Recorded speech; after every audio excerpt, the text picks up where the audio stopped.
ডাকাত। এই গান মেরেছে, ডাকাত আবার এলো কোথা থেকে?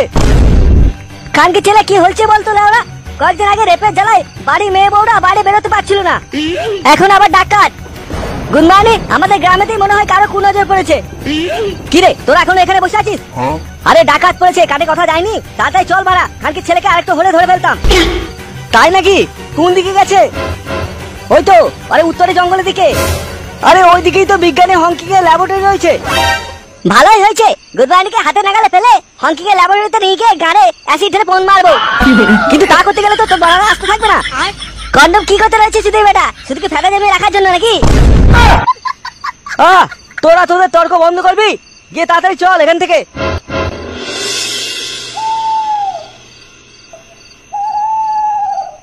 আরেকটু হলেই আমার স্বামী গলায় বাড়া দিয়ে খুব পড়তো।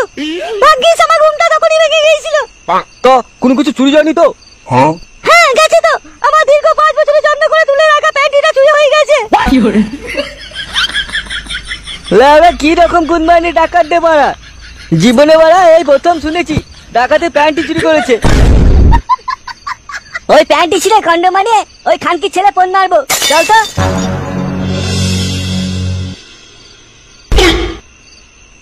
বাবা তুমি এখানে? আমি এখানে কি করে এলাম? সব পরে বলবো, এখন শান্ত হয়ে বস। এই যে ডাক্তার, বলছিলাম আমার ছেলেকে কি এখন ঘরে নিয়ে যেতে পারবো? হ্যাঁ হ্যাঁ অবশ্যই নিয়ে যেতে পারেন, তবে যেখানে যেখানে আপনার ছেলেকে চাঁদা তুলে মেরে গুদ ভেঙে দিয়েছে সেখানে সেখানে এই ফেটা মার্কা ওষুধটা লাগিয়ে দেবেন। আচ্ছা বেশ, বল্টু চল ওঠ, রেডি হয়ে নে, ঘর যাবো। উফ কি অন্ধকারে বা লাউডা, নিজের হাত তুলে দেখা যাচ্ছে না, এবার এই অন্ধকারের মধ্যে কোথায় খুঁজি? আমি বলি কি, একবার হংকিং এর কাছে যাবি নাকি? গেলে তো হয়, কিন্তু ওখানে যেতে গেলে তো আরো গভীর জঙ্গলে ঢুকতে হবে। এত ঘুটঘুটে অন্ধকারে যাবো কি করে? সব যাওয়া যাবে। কি করে যাবো? হাতে তো কোনো লাইট বা টর্চ নেই। গা জ্বলে যাবি খানকে ছেলে। ডাক কেলে কি দেখবো, কি তোর গা দেখাবি? লে টান কর খানকে ছেলে, গান বের কর। চল বেশি কথা না বলে আমার পিছন পিছন আয়। বাবা কেলেরা কোথায়? হবে হয়তো ক্লাবে বা ঘরে। আমি যাবো ওখানে। না এখন একদম যাওয়া হবে না, তোর গাড়ে ফেদা মাখানোর সময় হয়ে গেছে। আচ্ছা ঠিক আছে।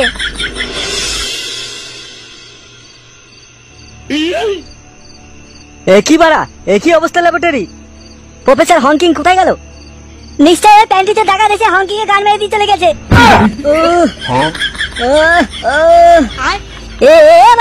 এটা আবার কিছু শব্দ? আরে ওই তো প্রফেসর ওখানে পড়ে রয়েছে।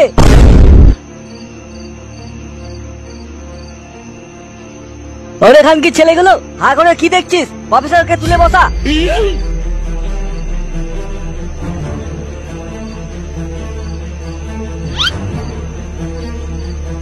আপনার এই অবস্থা কি করে হলো? ওই একটা ডাকাত এসে আমার সমস্ত কিছু লন্ডভন্ড করে দিয়ে উল্টো করে আমার ফোন মেরে দিয়ে চলে গেছে। এটা একদম ঠিক হয়নি, তা ছাল উঠে যায়নি তো? ছাল উঠে গেলে কিন্তু হাঁটতে অসুবিধা হবে। কি ল্যাবরা যা তো কথা বলছিস? বলছিলাম যে ডাকাতটা কোন দিকে গেছে? ওই পিছনে দরজা দিয়ে গেছে। আমি এখনই যাচ্ছি, ওই খানকি ছেলেকে ধরে।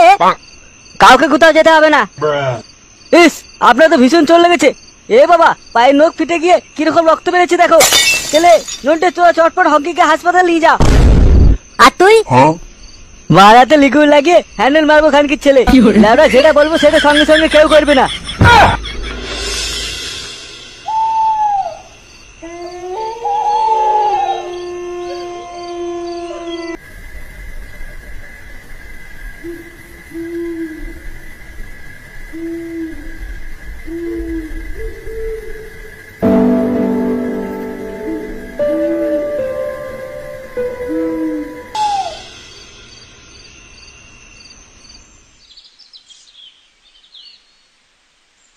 হিরে কেমন আছিস?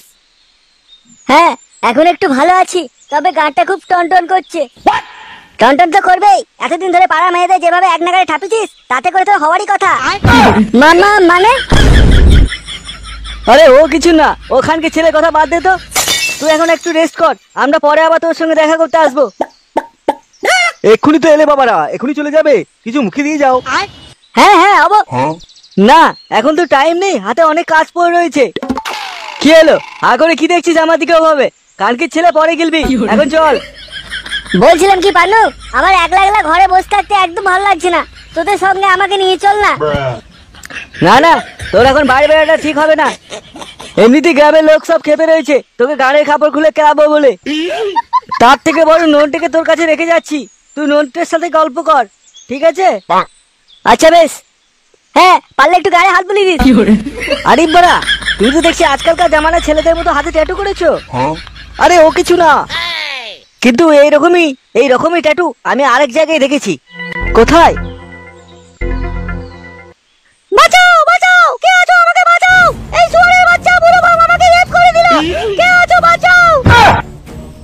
এখানকি ছেলে কি হচ্ছে বলতো আমাদের গ্রামের মধ্যে? কখনো ডাকাত কখনো রেপ।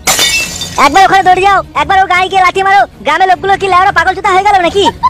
চিৎকারটা শুনে তো মনে হচ্ছে কেলে বাড়ি থেকে আসছে। এই কি কি বলছিস? আমার বাড়ি? চত লেওড়া কোন খানকি ছেলে দেখি গিয়ে পক পক করছে। এই পানু যে কথাটা বলে গেল সেটা তোর কানে গেল না? তোর এখন ঘর থেকে বাইরে বেরোনো নিষেধ।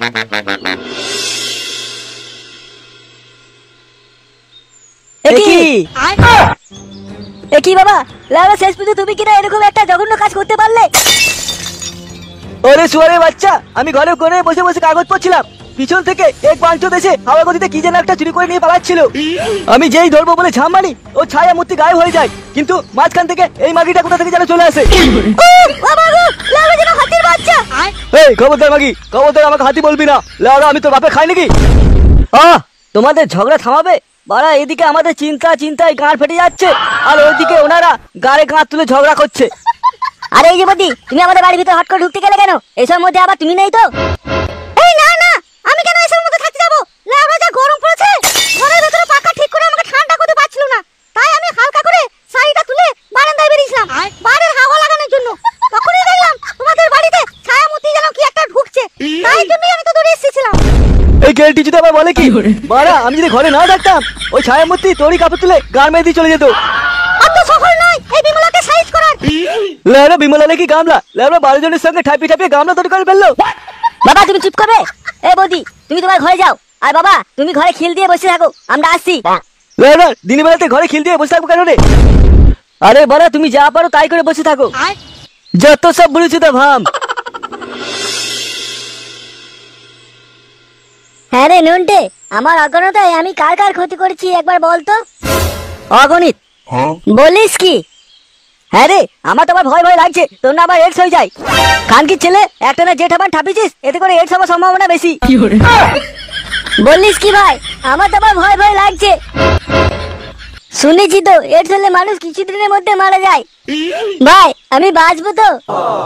বাঁচবি কিনা বলতে পারছি না, তবে তুই মরে গেলে তোর বাবা চাইছে একটা মূর্তি করে তোর গলায় মালা চড়াবো। লেওড়া এত রাজি তোর আছে কোথা থেকে? হ্যাঁ রে, এত এনার্জি তো আমাদের গুরু জনি সিনসেনও নেই। তা হ্যাঁ রে, ওদিকে ওরকম চিৎকার হচ্ছিল কেন রে? ওই বেড়া কোন বালে ছাতার মাথা ছায়ামূর্তিকে ধরতে গিয়ে আমার বাবা পাশের বাড়ি বৌদির গায়ের উপরে পড়ে গিয়েছিল। আর তুই তো লেওড়া ওই বিমলাবতীকে ভালো করে চিনিস, দরজা আড়ালে 12 জনকে ঠাপাবে, কিন্তু ও যাকে চাইবে তাকে লেওড়া বদনাম করেই ছাড়বে। তার জন্য আমার বাবা ঘাড়ে পড়া মাত্রই চিৎকার করছিল রেপ করে দিল বলে। যাই হোক, একবার চল বিজ্ঞানী ওই হংকিং এর কাছে, কেমন আছে গিয়ে দেখা আসা যাক। আরে আর যেতে হবে না, হংকিং একটা দরখাস্ত লিখে হসপিটাল থেকে ছাড়া নিয়ে তার ল্যাবরেটরিতে চলে গেছে। বলিস কি? লেওড়া চল শিগগিরই চল। কেন? কেন মানে পরে জানবি, এখন তাড়াতাড়ি চল, না গেলে কেলো হয়ে যাবে। আর আমি? আমার মনে হয় তোর এখন বাড়ি যাওয়াটা ঠিক হবে না, তুই এখন বাইরে গেলে গ্রামের লোক তোকে হাঁপিয়ে মেরে ফেলবে, তাই আসল দোষী যতক্ষণ না ধরা পড়ছে তুই ততক্ষণ বাড়ির ভেতরেই থাক। গেলে নন্টে চল আমার সঙ্গে। করে তোরা বসে বসে কি করছিস? চল শিগগিরই চল আমার সঙ্গে। হ্যাঁ রে, কালকে রাতে যেরকম সমস্ত কিছু উল্টাল দেখে গিয়েছিলাম সেরকমই তো রয়েছে। প্রফেসর হংকিং যদি এসেই থাকে তাহলে তো সমস্ত কিছু গুছানো থাকতো। হংকিং এখানে এসেছে, ওই দেখ পায়ের ছাপ, আর সমস্ত কিছু ওলটপালট থাকার কারণ হচ্ছে হংকিং এবারে সমস্ত কিছু তল্পিতল্পা গোটাবে। মানে আমার অনুমান যদি ভুল না হয় তাহলে বল্টুকে ওরকম হিপনোটাইজ করার পিছনে ছিল বিজ্ঞানী হংকিং। আরে তুই এটা কি বলছিস? হংকিং তো কত বছর ধরে আমাদের গ্রামে রয়েছে, ও এটা কেন করতে যাবে? এ ভাই আমি তো কিছু বুঝতেই পারছি না, আসল ঢামনা সুরটা তাহলে কে? দেখ ভাই, এটা তো শুধুমাত্র অনুমান করছি, এখনো ঠিক মতো সিদ্ধান্ত গেলে হবে না। এই কেলে, ওই ড্রয়ারের ভেতরে একটা ফটো ফ্রেম আছে, ওটা তুই নিয়ে আয় তো। ওখানে যে ফটো ফ্রেম রয়েছে ওটা তুই কি করে জানলি? কালকে রাতে যখন তোদের দুজনকে বললাম হঙ্গিকে ধরাধরি করে হসপিটাল নিয়ে যা, তখন তো তোরা চলে গেলি। তারপর আমি গোটা ল্যাবরেটরিটা তন্ন করে নিরীক্ষণ করেছি, কারণ একটা চোর চোখে নিমেষে কি করে চলে যায়। আর কালকে হংকিং আমাকে যে কথাটা বলেছে সেটাতে আমার মনে সন্দেহ জন্ম নেয়। তাই আমি ল্যাবরেটরি খোঁজে একটা সূত্রপাত পাই, সেটা হলো ওই ফটো ফ্রেম।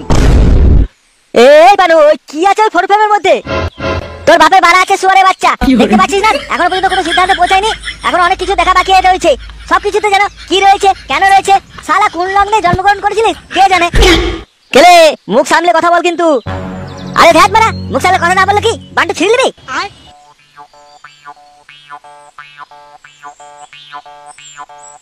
এবারে কোথায় যাবি? এখন তোরা যে যার বাড়ি চলে যা, ঠিক সন্ধ্যাবেলায় ক্লাবে চলে আসিস। আর হ্যাঁ কেলে, আসার সময় তুই তোর বাবাকে ডেকে নিয়ে আসিস। কেন, আমার বাবাকে এখানে কি দরকার?